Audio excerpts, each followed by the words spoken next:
Good afternoon, everyone. Welcome to this conversation between Secretary General Stoltenberg and President Stubb, organized by the Atlantic Council of Finland. Before we start, just a friendly reminder that this conversation is on the record and will be streamed live by NATO. Also, the audience will have a chance to ask questions in the end. Welcome to Helsinki also on my behalf, Mr. Stoltenberg. This is your first visit to Finland since we became a NATO member state, and from here you'll be traveling to Stockholm. As we speak, NATO is preparing for the 75th anniversary summit in Washington, D.C. On the table there will be increased support for Ukraine and also the defense spending. But let's start with Finland. Could you both please describe to us in a little bit more detail how the integration of Finland into NATO has so far gone and what is still to be done? And President Stubb, could you please elaborate how it has gone from your perspective? Yeah, sure. I mean, first of all, warmly welcome to everyone. Jens and I seem to be spending a lot of time together lately. We spent a weekend together in Madrid. We're here today, and I think next week we are in Riga. Moving towards Washington, D.C. I think the mental shift that we've probably had in Finland is a basic philosophy where previously we talked about an independent and strong defense. It was all about Finnish defense. Now we are shifting our mindset towards a strong defense as part of the alliance. How has it gone so far? I would say it's gone quite well. And in many ways, you could argue that we're actually joining the alliance at an opportune time, in the sense that the command structure of the alliance is changing, the operative structure of the alliance is changing, and of course, us as a new member, who's just doubled NATO's land border with Russia, it will have some consequences then, on our capacity to act. And on our role in NATO. So final point, I do feel that we have integrated very well, but we are humble, we're a new member state, we're moving towards our second summit meeting, and we will do our part. Let me start by saying that it is a great pleasure to be here, and as you said, this is my first visit to Helsinki after Finland became a full-fledged member. I've been here many times, but this is, for me, a kind of important, almost historic visit, because it's great to be in Finland and then be visiting a NATO ally. Alex mentioned earlier today that we met many years ago when he was foreign minister and I was prime minister of Norway, and at that time I think none of us were able to imagine the possibility of Finland being a full member of the alliance, just not so many years later. And therefore, it's also great to share this moment with him and to see so closely how Finland now is really not only being a member of the alliance, but being a very capable, highly valued NATO ally with the high-skilled, well-trained, well-equipped forces, the high readiness. We were briefed earlier today by the military authorities in Finland, and it was extremely impressive to learn more about actually all the capabilities that Finland is providing to this alliance. So NATO is making Finland safer, but also NATO stronger, and thank you so much for doing that. Then on the integration, I think it's important to remember, also first of all, I agree with Alex that things are moving well, but it's important to remember that we didn't start on zero. It was not like Finland was just a kind of random country out there suddenly becoming a NATO ally. The reality is that Finland was a very close partner. So we did a lot together even before you joined the alliance. Exercises, we worked together as close partners. Finland participated in NATO missions and operations. I met Finnish troops in Afghanistan, in Iraq, and elsewhere, also before you became NATO members. So we started on a very solid footing, and then we are moving from there and integrating in a very good and successful way Finland into all NATO structures.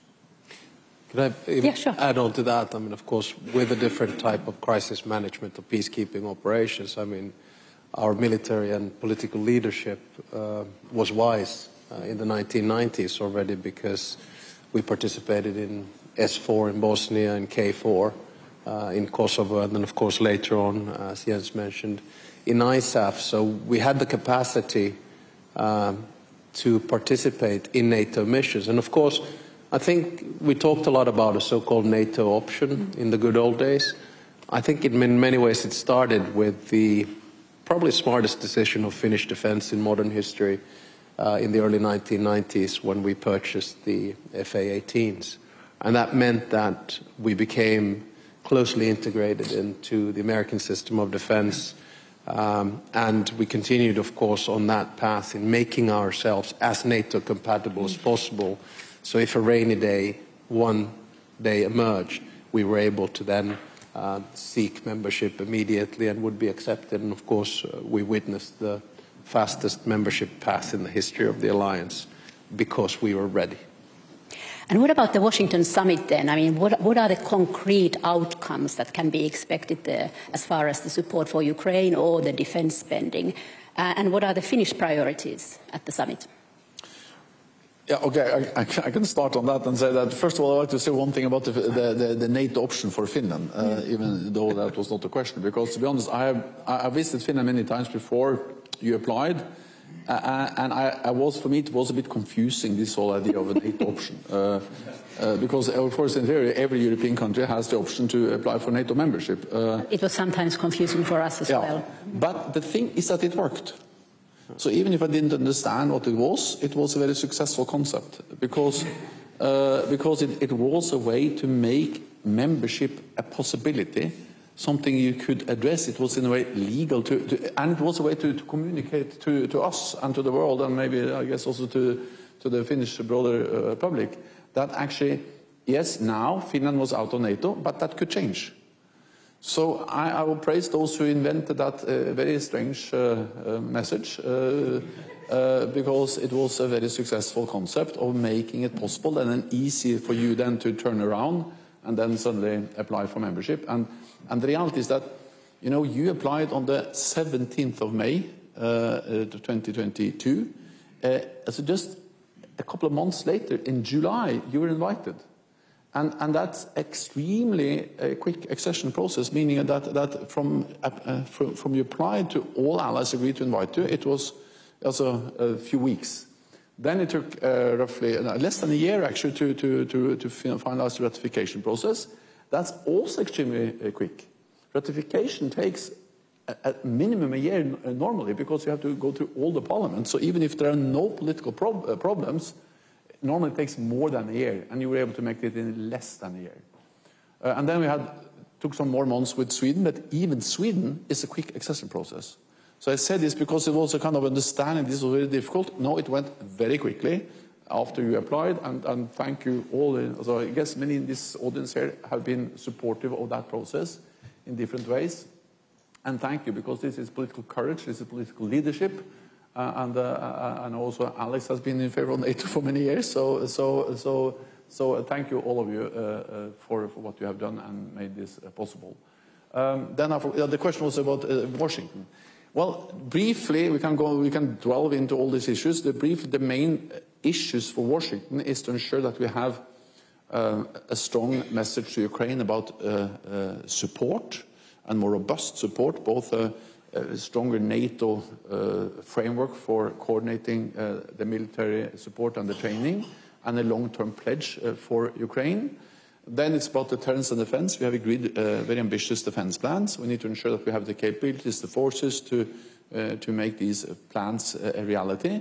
And linked to that is also defense spending. A good thing we're having Finland as a member is that you are actually spending more than 2%.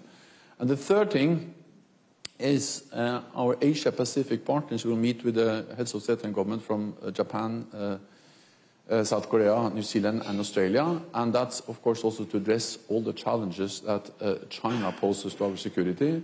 And if there's anything that is clear, is that security is not regional, security is global. What happens in Asia matters for Europe and vice versa. So these are briefly the three main topics for the summit. Yeah, before I go to Washington, I do have to take a walk down Nostalgia Avenue with the NATO option thing. You could call it perhaps strategic ambiguity or strategic communication. And I think it was very useful for our internal debate because, of course, you know, we were too... Excuse me, who came up with that? Can you remember? I don't even remember. Do you, Jyrki, remember who it was? Does anyone with an institutional memory? That someone must have coined the term. You should all now raise your hands. Yeah. So Risto Penttila raised his hand. No, it was just to try to... Paavo Lipponen claims. Okay. We give credit to Paavo. It was a good idea. So the basic idea was that we had a group of people in Finland who believed that it was not time to join the alliance, or they were outright against it. Then you had a group of people who were in favor of it. And I think the notion of a NATO option left the door open in both directions, with a short interim period, unfortunately, from 2011 to 2014, when that option was actually closed in government negotiations for reasons X, Y, and Z.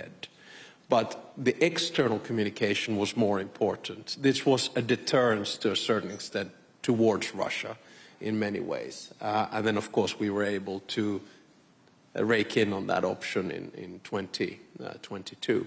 Finland and Washington, of course, the summit itself is about deterrence and defense, and then about Ukraine. I mean, those are the sort of three key concepts. We go into the summit meeting with preparations coming with the foreign ministers. Last week, defense ministers. Next week, with a very constructive approach, whereby when it comes to defense, we're looking at the possible command structure and where we find ourselves. You will know that we have expressed our preference or capacity to be in Norfolk. We have also expressed our willingness to provide the alliance with a land component and possible future FLF forward land forces. Having said that, I still believe that the most important outcome of NATO is linked to Ukraine. And just like the Secretary General said, it is about how the alliance finances Ukraine, what it provides Ukraine with, and what kind of a path it gives to Ukraine towards NATO membership. Our line is very clear. The rightful place of Ukraine is in NATO, and we believe strongly that the process is irreversible. Linked to this, of course, is a potential and possible NATO mission on Ukraine as well. So I think a lot of, not necessarily low-hanging fruits, but a lot of possibilities that we see coming up in the next 5 weeks as we approach the summit. How do you convince the more reserved NATO allies for an increased support for Ukraine? And this, of course, in the long run will also include the United States, because regardless of who wins the election in November, the US interest in the long run will lie in China and Pacific. So how do you sort of keep the more reserved allies in the group and also convince that it is in a vital US interest to care about European security? First of all, I'm confident that we will have all allies on board, and the reason why we will have all our allies on board is that they realize that it's in our security interest to ensure that President Putin doesn't prevail in Ukraine. Of course, there's a war going on in Ukraine, and in wars there are no risk-free options, and there is no risk-free option for us as NATO allies either. But I think the biggest risk is if President Putin wins. Because then the message is that when he violates international law, when he invades another country, then he gets what he wants. And that will actually reduce the threshold for using force again. So knowing that there's no risk-free option, I think the biggest risk is if he wins, we need to prevent that from happening. Second, from the beginning of this war, NATO has defined two very clear tasks. One is to support Ukraine, as we do. The other is to prevent this war from escalating beyond Ukraine to become a full-fledged war between Russia and NATO. And we reconcile those two tasks, which to some extent it's not obvious how to reconcile, by providing massive military support to Ukraine, by providing training, but not by sending troops, combat troops, participating directly in the fighting. And that makes us supporters of Ukraine, but not party to the conflict. This is a war aggression. Ukraine has the right of self-defense that's enshrined in the UN Charter. We have the right to support Ukraine without becoming party to the conflict. And then we have this balancing act. Another way to prevent escalation while we are supporting Ukraine is by supporting Ukraine. At the same time, we have significantly increased our military presence in the Eastern Part Alliance. So we were very prepared when the full-fledged invasion happened on the 24th of February, because we had very good intelligence saying that this was going to happen. So that morning we convened at NATO. We made a decision to step up our support for Ukraine from NATO allies. But we also made the decision to activate NATO's defense plans, meaning that SACEUR got more authorities to deploy more forces on top of the forces we have already deployed to the Eastern Part Alliance. We have now 8 battle groups. We have significant naval and air forces, and that's in the Eastern Part of the Alliance, and that's to remove any room for miscalculation in Moscow about our readiness to protect every ally. And as long as there is no room for miscalculation in Moscow about that, there will be no attack on a NATO ally, and then we will be able to prevent escalation from beyond Ukraine to a full-fledged war between Russia and Ukraine. And this is the message to those allies who are a bit reluctant, but I think they understand it, so I think we end in a good place.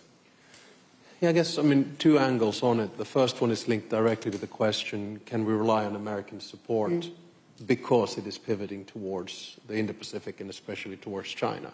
I would argue that precisely because they have pivoted towards China, we can rely on American support. Because no matter who runs the United States in the future, in order for the US to remain a superpower, in order for the US to be able to live in this world of great power competition, especially with China, they need allies. And a quarter of those allies come from Europe, and roughly a quarter of those allies are actually members of the alliance. Were the United States to withdraw in any which way or form from the alliance or from supporting Ukraine, it would shoot itself in the foot. And in that sense, I think we can rely on American support, no matter how much rhetoric there is around the difficult situation. I had the possibility to meet American congressmen, senators, and House of Representatives from across the aisle just 2 weeks ago, and they were all quite confident that American support will continue. Most of them were actually dealing with appropriations or with defense. The other one is, how do we then convince the rest of the allies? I think the starting point is quite simple. Ukraine's war in many ways is our war. They are defending the values that we defend, the values that were established in the founding treaties of the alliance in 1949. And I've kept on saying this, and I'll do it again. I think Putin has to understand that he has already lost the war, in the sense that Ukraine became European, transatlantic, and a member of the alliance, in a sense that the transatlantic partnership is closer than it had been since the Cold War, in the sense that the European Union has not been as united in its history as it is right now, in a sense that the icing of the cake is that Finland and Sweden became NATO members, and at the end of the day, Ukraine will become as well. What he did established exactly the opposite of what he was trying to achieve, and I think this should be an incentive enough for us to provide the necessary finance and deterrence and help that Ukraine needs to win this war on the battlefield as well. Well, then, one more question about Russia, actually. I was covering the NATO's 50th anniversary meeting in DC in 1999, and at the time, there was actually talk about even Russia becoming maybe a NATO member one day, and it feels really like a totally another world and another millennium now. What is your estimate on the future of Russia? How do you see it from the perspective of NATO and from the perspective of Finland? Okay. I guess we should go back as far as to roughly 1954, when the Soviet Union actually wanted to become a member of NATO, but when the Brits and others were a little bit skeptical about the idea, they established the Warsaw Pact. But I think our base case on Russia is quite simple. So everything that we do is based on three facts, whereby the first one is that when this war has ended, it will take somewhere between 5 to 10 years, even less, for Russia to hike up its military capacity to the level where it was when the war actually began.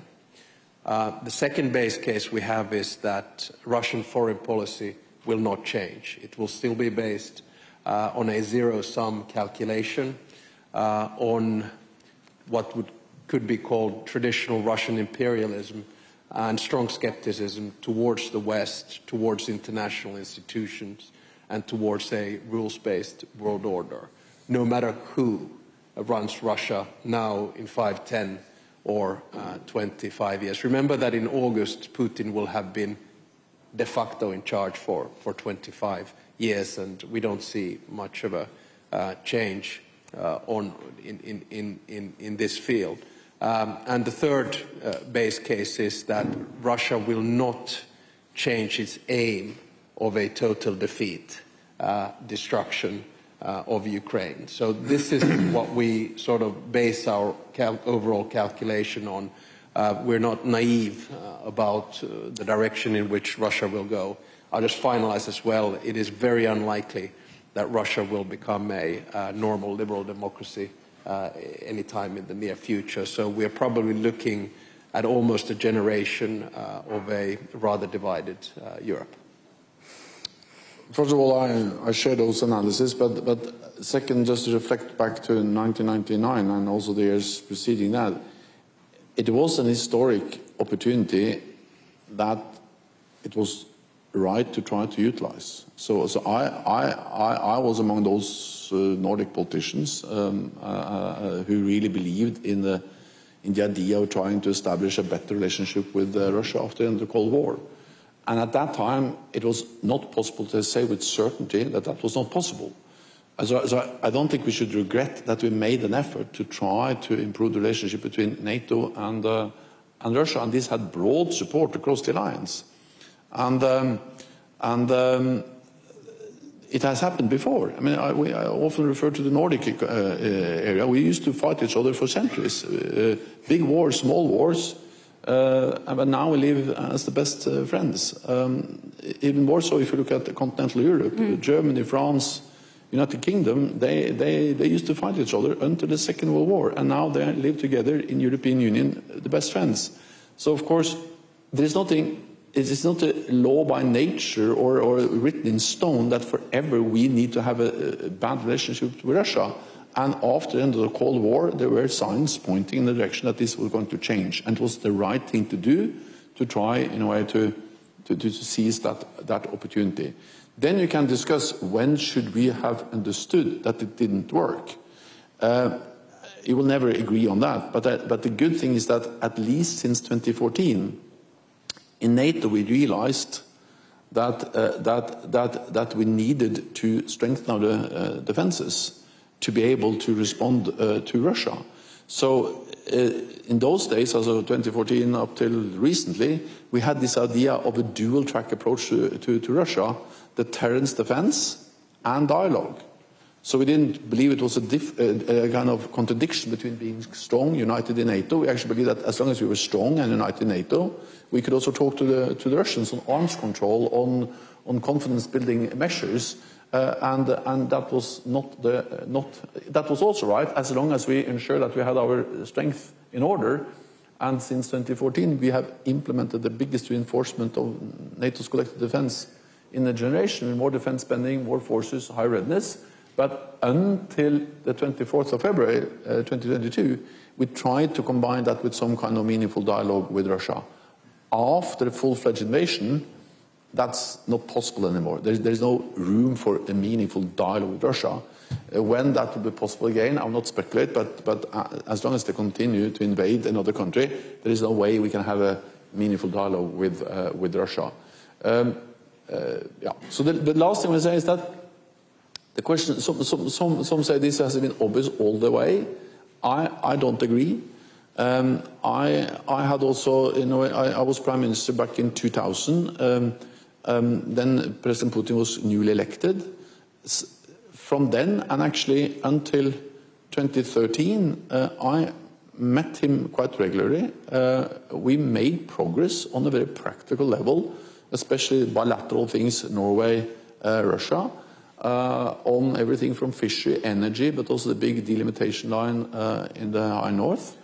So at that, and we had actually opened up for visa-free travel between northern Norway and Russia. So these were efforts. They also, this is not longer in place, but we shouldn't. It was. I don't criticize those who believe that in 1999 it was possible to significantly improve the relationship with Russia. No, I mean I agree with Jens. I think Putin's raison d'être has been based really on three wars. The first one was Chechnya. And I think no one really, not many, sort of realized the significance of that to Russia and to Putin. Then the second war was, of course, Georgia.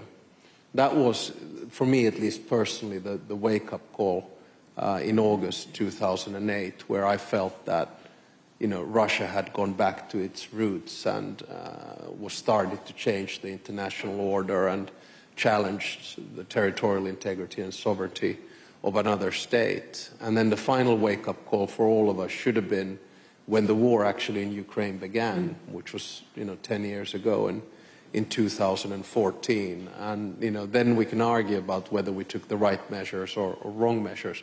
The big worry I have about this war is that it's too big for Russia or for Putin to fail. And I'm the last person to over-rationalize the past, but if you look at the revolutionary aspects of Russian society after they lose a war, the Crimean War, the Russo-Japanese War, World War I, or Afghanistan, they've all led to huge societal change. And I think power in Russia right now is so centralized around Putin and his persona that a lot of people are afraid to let that go. So that's why I think to all of those people who last midsummer were excited about Prigozhin, you know, marching into Moscow, are expecting things to change when Putin changes, I would say, please hold your horses. It could actually get worse. It will most certainly get more chaotic. We will open up for questions very soon, but maybe a last one then. You say that the divide might go on for another generation and we should expect for more tumultuous time from Russia. How should Finland and NATO prepare for that? Well, I think, so I have two base cases. One is that the kinetic or conventional warfare will continue in Ukraine. That's strategy number one for Russia. The second one is that they will continue to test us with different types of hybrid attacks. You know, it can be linked to cyber, it can be linked to information. There are many different ways in which it can do. It can spill over to sabotage. So there I think the key is pretty much to stay cool, calm and collected, to have a good sort of overall assessment what the situation is and continue to prepare. Now, is the rhetoric that I am providing here today, or Jens, or we have in public discourse, too belligerent or too much based on war? I would argue that yes, there is. We also need to start talking about peace and a pathway towards peace.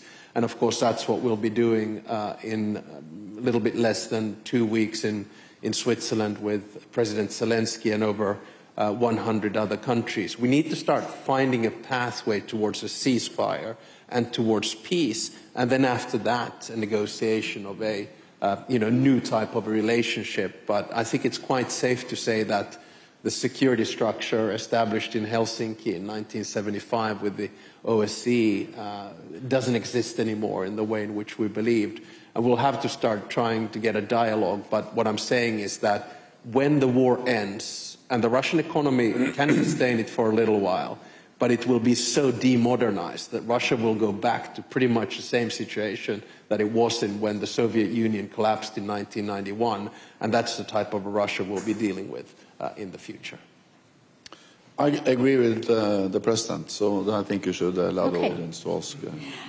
Yeah, please raise your hand and also please introduce yourself when asked. Gentleman in the middle here, the mic will be handed to you. Thank you. He's a general, so that's why he got a little bit before. Jarmo Lindberg, Member of Parliament and the former Chief of Defence. So my question is that the Norwegian Chief of Defence, General Christophersen, just again voiced his concern that Russia could be back in 1 or 2 years. So that is his concern. And then my question is that because also political leaders from other nations have voiced a concern, maybe years of 3, 4, 5 years. So how do you see that the capability of EU to ramp up the diesel engine for defense production as opposed to the Russian war economy that has already ramped up the production and has been able to recruit more soldiers. So how convinced or concerned are you that Europe is able to match it, what Russia now has, or after the war, and also for NATO? What is the time span for NATO to activate the new command structure and make the realistic change to the new regional operational plans? These were actually many different questions, but they're all about whether NATO is able to defend the allies. And yes, NATO is today and has been for 75 years able to defend all allies. So we should not go into the trap that NATO needs 1, 2, 3, 4, 5 years before we are prepared. We are prepared now. We will be prepared tomorrow and in 5 years' time. Because we are by far the strongest military power in the world. NATO allies, we represent 50% of the world's military capability, or military expenditure, and we have the United States as our biggest ally. I say that because sometimes you get the impression that it's kind of inevitable that there will be a war in 2, 3, 4, 5 years. I don't believe that, and the purpose of NATO is to prevent that from happening. That's the reason why we have NATO. NATO's main task is actually not to fight the war, but to prevent the war. And we have done that successfully for 75 years, and we'll continue to do that as long as we ensure that Europe and North America stand together in NATO. But we are successful because we have been able to unite, but also because we have been able to adapt. And of course, when the threats are increasing, when we see both Russia, so aggressive behavior against neighbors, ramping up defense production, we also see the challenges from China, then we need to adapt, and NATO is adapting. And we didn't start adaptation now. The big change started after the annexation of Crimea in 2014. And then we build on that with the new defense plans, with the new command structure. That will be agreed soon. And it will demonstrate that we are adapting NATO all the time. Then just lastly, let me say that we don't see any imminent threat against any imminent military threat against any NATO ally now. Not least because Russia is more than occupied with the war in Ukraine. They have moved forces from the vicinity of Finland, but also other NATO allies, down to Ukraine. Then you can discuss how rapidly they will be able to reconstitute after the war or after fighting stops. But even if they're able to reconstitute in 1, 2, 3, 4, 5 years, you can speculate about how long time they will need to do so. We will still be able to deter them as we did before the war. So, yeah, I feel it is dangerous to question, or we should not at all question our own deterrence. We are strong. We are there to deter. We have done so for 75 years. We'll continue to do it for many more decades. I agree with the Secretary General of our alliance. Yeah. Gentleman next.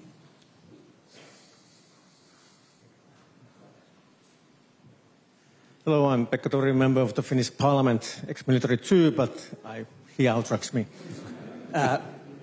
For Secretary General, we know that we have several threats to Europe. We have the Russian military threat. If it's low now, it will be higher in the future for sure. And then we have the hybrid threat. And actually the military threat is easier to defend against. NATO has done it for 75 years successfully. But the hybrid threat is something which is much more demanding. We have EU, which is finally starting to wake up to the fact that they have a big role in the European security and defense too. How do you see what should be the EU's role in the European defense, considering that we have the two parts, the military defense and the hybrid defense, and how should we coordinate so that we don't overlap and these capabilities we are building both in NATO and EU? Thank you. Well, I strongly believe that NATO and the European Union should work closer together. One of the things I'm quite proud of is that together with Donald Tusk and Jean-Claude Juncker, when they were in the leadership of EU not so many years ago, and now also with Ursula von der Leyen and Jean-Michel, we have been able to strengthen the cooperation, the partnership between NATO and the European Union to unprecedented levels. That's very good. We should do more of that because we complement each other and we face many of the same challenges and we have the same neighborhood. I also welcome very much EU efforts on defense, as long as that's about increasing defense spending. The fact that European allies are now investing more is something NATO has been calling for many years. It's very good for NATO, it's good for Europe, it's good for the European Union.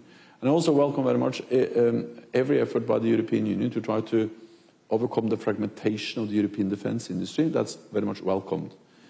At the same time, we need to understand that EU cannot defend Europe. And this is partly about resources. 80% of NATO's defense expenditure comes from non-EU allies.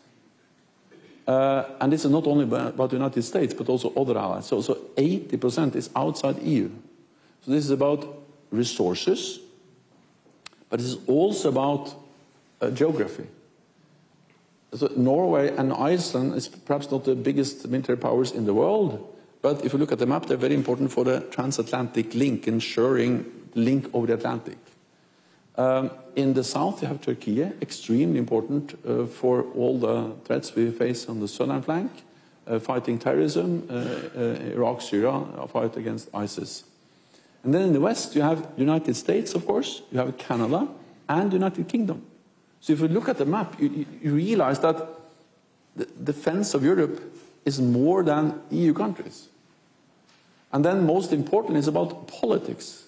Because any kind of attempt to weaken the transatlantic bond will not only weaken NATO, will divide Europe.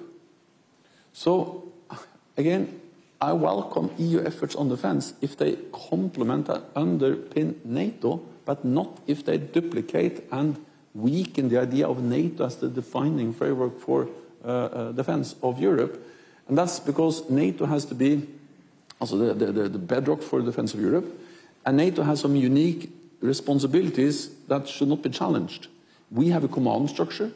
That's the backbone.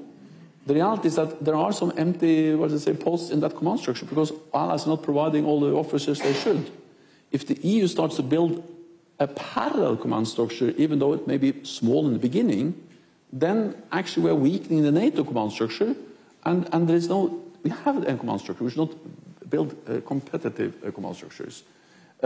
Defense planning, NATO and only NATO, we cannot end up with two sets of capability targets, one from EU and one from NATO. And the most important thing perhaps is standardization. We need standardizations, only one set of standards, NATO standards. So I say this just because we should have absolutely no confusion about that NATO has to be and is the bedrock, the kind of defining framework for defense of Europe. Let me add one more thing. There are 450 million Europeans in the European Union. There are 600 million Europeans in NATO. So EU is not the same as Europe. So again, I'm a strong supporter of the European Union. I tried to get Norway into the European Union twice, failed. So I campaigned more for the European Union than most of you have ever done.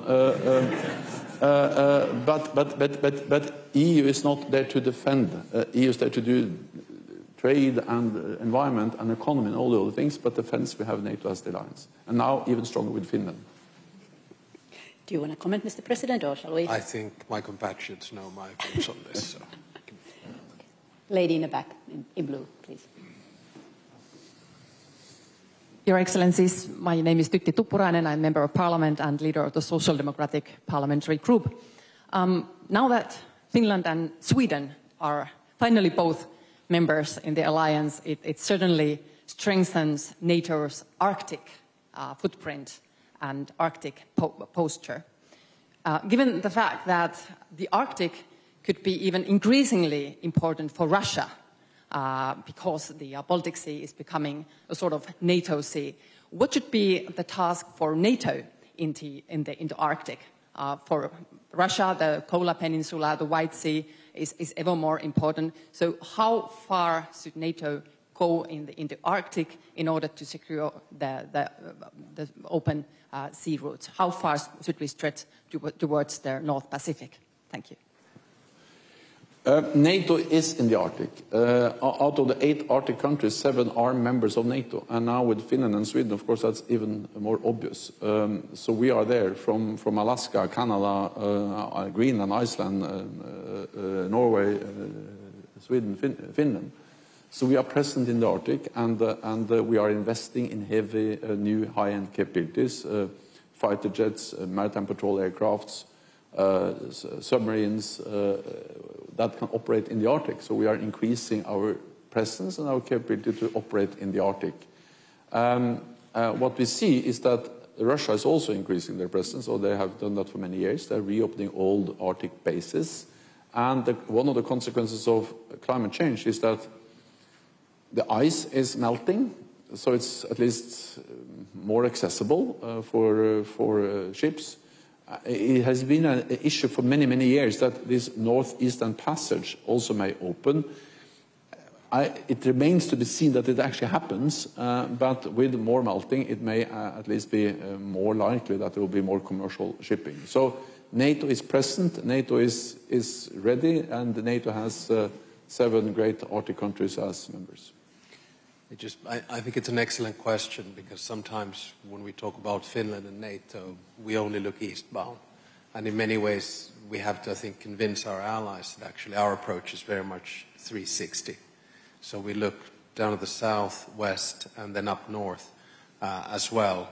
And I think one example of the work that we do there is that our biggest ever international military exercise took place early March, Nordic Response 24, where we had over 4,000 Finnish soldiers in this exercise, which is an indication of how we work together.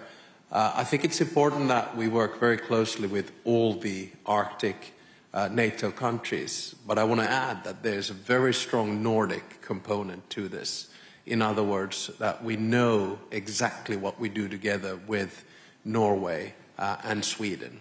But I think you're right to point out that from a security perspective, from a climate perspective, and perhaps even in the future from an economic perspective, it's going to be strategically one of the most important areas for the alliance.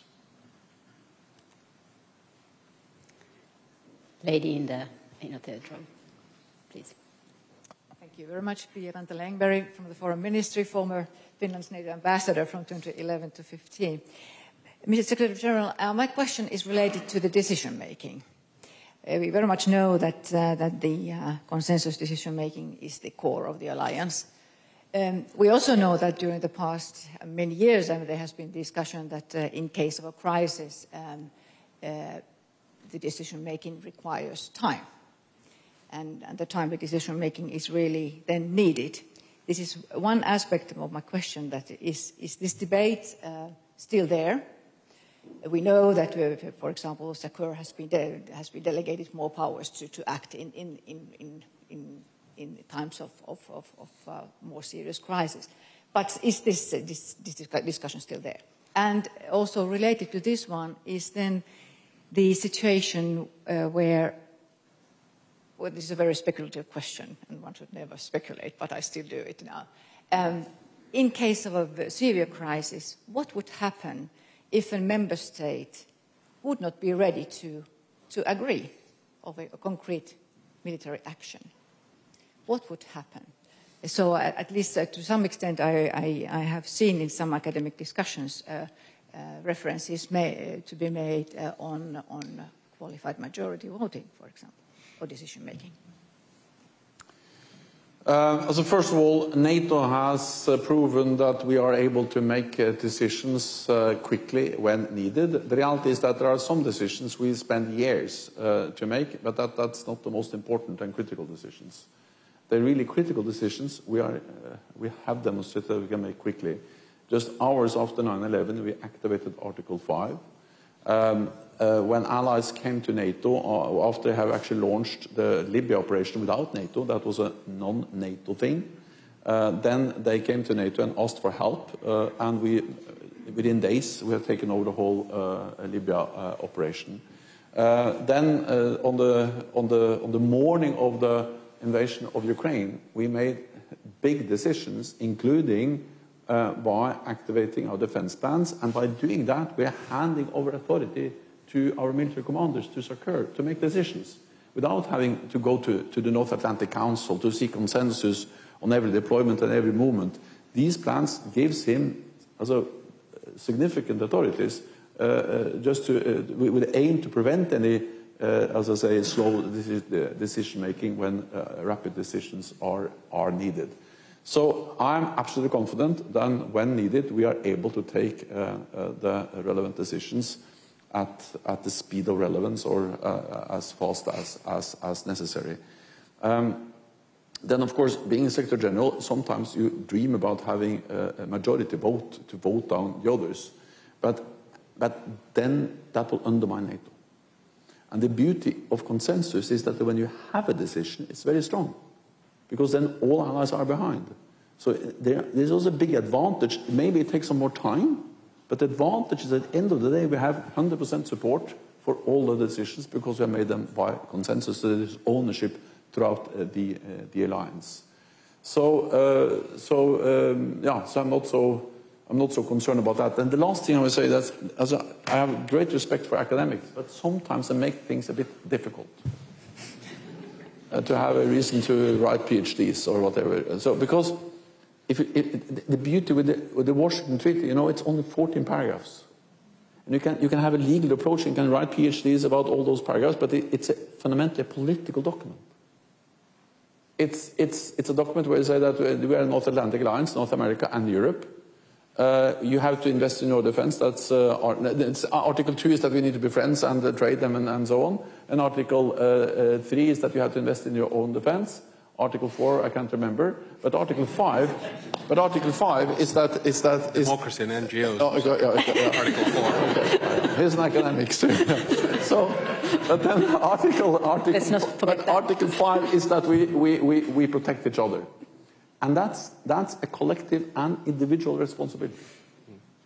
So we will not end up in lengthy discussions about, consensus. We'll act. We as an attack on one will be regarded as an attack on all, and we have an individual and collective responsibility to protect.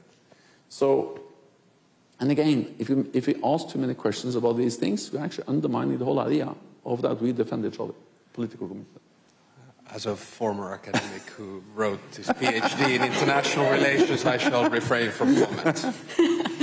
We maybe have time for two more, please. There, second, third row, please. Thank you, Mr. President, Mr. Secretary. I'm Jukka Kopra. I'm the chair of the Defense Committee of the Finnish Parliament. Now, you said earlier, and actually a couple of occasions before too, that we are a regional alliance, but our threats are global. And you pointed to Indo-Pacific area since we Finns are very pragmatic people, could you elaborate a little bit more what this means in practice?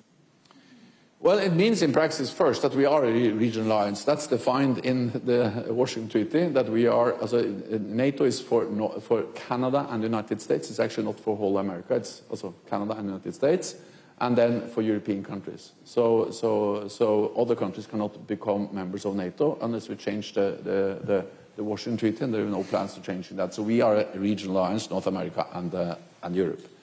But then this region faces global threats. And that's actually nothing new. Terrorism is fundamentally a global threat. That brought NATO to Afghanistan and Iraq. Cyber is fundamentally global.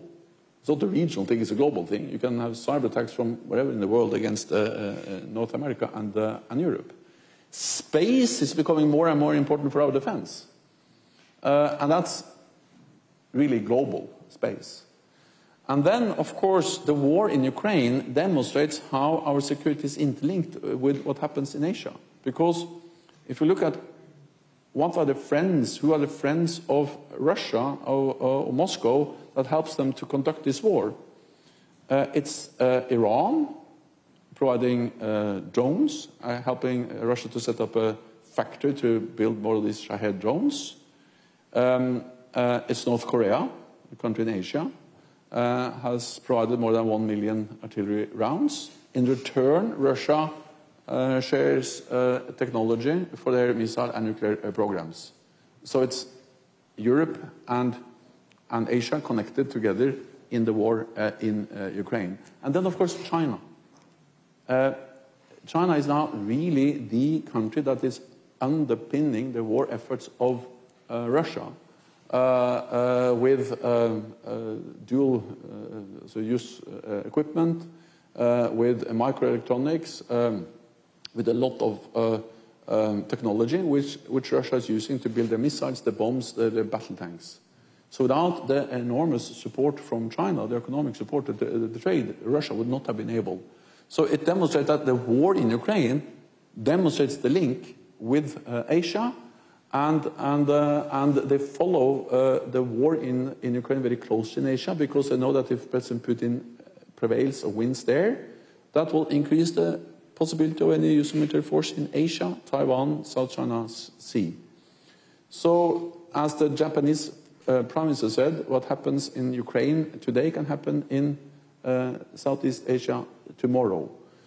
So therefore, we need to work with our partners, and that means, so as mentioned, the 4 partners in the Asia-Pacific, on everything from cyber technology, how to help to develop military capabilities, without having Article 5 and NATO extended to Asia, but working with these partners to address common global challenges. Perhaps I can use that as a segue to say that the way in which I see it is that the alliance is regional, but its reach is global. And the reason for it is quite simple. We used to live in a simple bipolar world during the Cold War. Then it shifted post-Cold War to a unipolar world. And then at some stage, with the emergence of the others, we witnessed the sort of post-American world which became multipolar. I would now argue that we have gone beyond that, and we are in what could be called a multi-aligned world, where you have strategic partnerships across continents. Some of them are unholy alliances, like BRICS.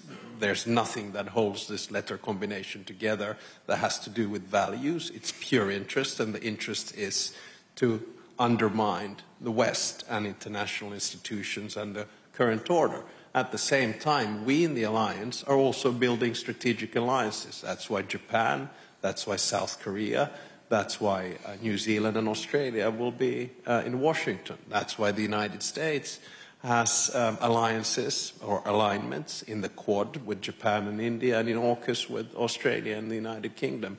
So we are in a slightly patchwork system, and that's why I think it's important, though we are here to defend ourselves, to remember that the reach of the alliance is also global. We have time for one more. Gentleman in the back, please. There seems to be a competition among parliamentarians. I'm Kimmo Kiljunen, I'm chair of the Foreign Affairs Committee. I My colleague from Defence Committee asking the question, it's my duty also to ask, I suppose so. We are just now actually in the Parliament addressing the question about defence cooperation agreement with the United States. Major step for Finland.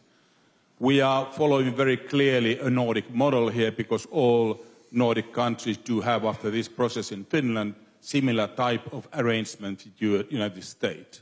How you see these type of bilateral arrangements, what we are doing, is it a competitive element or complementarity element on the collective defense what we are having within NATO? One basic issue in this Nordic model of DCA obviously is that Nordic countries are more or less clearly indicating as part of the DCA that the Nordic area is nuclear free. How you address that question of nuclear free Nordic within the NATO structures? First of all, the bilateral defense agreements between Finland but also the other Nordic countries with the United States is really complementing and underpinning the NATO alliance and the collective security guarantees. Because, as I said, Article 5 is about an individual responsibility to protect each other. So it just fits into that message. So I welcome that. It's great. And it just shows how deep you are now integrating into NATO and with NATO allies. So that's good. On the nuclear issue, Nordic countries has, since NATO was founded, first Norway and Denmark, and then now Finland and Sweden, has not asked for any deployment of any nuclear weapons, and NATO allies, and NATO has not asked for it either. So that's not an issue. Again, we should not make a problem out of something which is not a problem. There is no demand, there is no interest to expand the deployment of nuclear weapons in Europe. We have the NATO, what we call the sharing arrangements, where we have US weapons deployed in Europe, but then we have European allies providing the forces, the planes, the logistics to make this a joint NATO nuclear deterrent, which has tried and tested structures, and there is no plans whatsoever to deploy those weapons to more countries. Yeah, I mean, I fully agree with the Secretary General. I think the question is very good, but it's important, I think, mentally to separate between the DCA agreement and the nuclear issue. So DCA agreement is basically hardware. And there, as the chairman of the Foreign Affairs Committee, Kimmo Kiljunen, said, it's very much complementary. In other words, we benefit from the fact that the United States wants to store military equipment and rotate its military staff in Finland, Sweden, Norway, and Denmark. And I think it's extremely good and useful that we were able to sign that agreement early on, and that the Parliament is currently dealing with it. On the nuclear issue, which is completely separate, it's important to keep in mind, as the Secretary General said, that we do not want any nuclear weapons. No one is offering us any nuclear weapons. But at the same time, NATO's deterrence is based on 3 pillars: forces, missiles, and a nuclear umbrella provided by the United States. My personal take is that the less we talk about nuclear, the better the deterrence. Well, thank you. This concludes our conversation today, arranged by the Atlantic Council of Finland. Thank you, Secretary General. Thank you, Mr. President. And thank you, audience, for active participation. Thank you.